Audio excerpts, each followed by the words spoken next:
এসেছিস তুই খালি হাতে,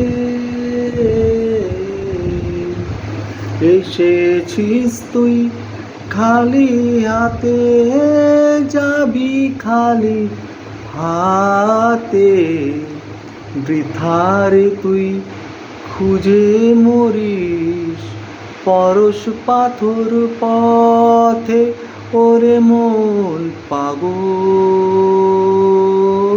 ওরে মন পাগল, ওরে মন পাগল তুই কেন কেঁদে মরিস?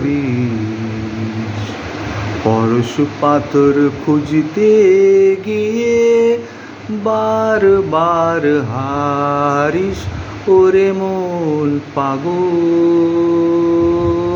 ওরে মন পাগল, ওরে মন পাগল তুই কেন কেঁদে মরিস?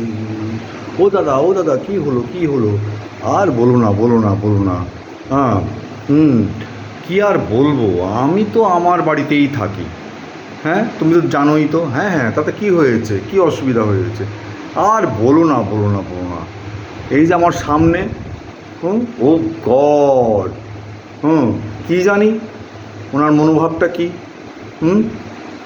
আরে বাবা, তুমি তোমার বাড়িতে, আমি আমার বাড়িতে। হ্যাঁ, আমি আমার বাড়িতে বিচরণ করছি, ঠিক কি না? কোনো মানে কি বলবো, যত সব উপায় লাগায় আমাকে বিরক্ত করার জন্য, যাতে আমি যেন শাউট করি, আশেপাশে সবাই যেন শোনে, ঠিক কি না?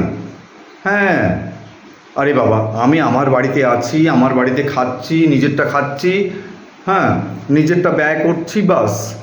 হ্যাঁ, তো উনার কী অসুবিধা আমি তো বুঝতেই পারি না। তারপরে আরে দাদা, তুমি আরামসে, তোমার তো এতটা রুম আছে, তুমি এই রুমের ভিতরেই ঘোরাফেরা করতে পারো, তোমার বারান্দা আছে। বারান্দার কথা কি বলছো? বারান্দা যদি দাঁড়াই, হ্যাঁ, সে তার মেয়েকে পাঠিয়ে দেয়, হ্যাঁ, চুল আঁচড়াতে থাকে মিনি মিনি পড়ে। হ্যাঁ, আমার পুরো শরীরটা গরম হয়ে যায়। শরীর গরম আর কি বলবো, পায়ের থেকে মাথা অবধি গরম হয়ে যায়। তারপর আমাকে দৌড়াতে হয় মেডিসিন দোকানে। আর কি বলবো, তুমি বুঝে নাও। হ্যাঁ, তারপরে যখন ওর মেয়ে চলে যায় চাকরি করতে, তখন উনি আসেন। তা উনি ভদ্রভাবে আসলে তো হয়, শুধু ছায়া ব্লাউজ পরে দাঁড়িয়ে থাকে। আর আমি কি বলবো, হ্যাঁ, আমি গামছা পরে দাঁড়াতে লজ্জা পাই, কিন্তু উনি আর কি বলবো, মাথা গরম করে দিয়েছে পুরো।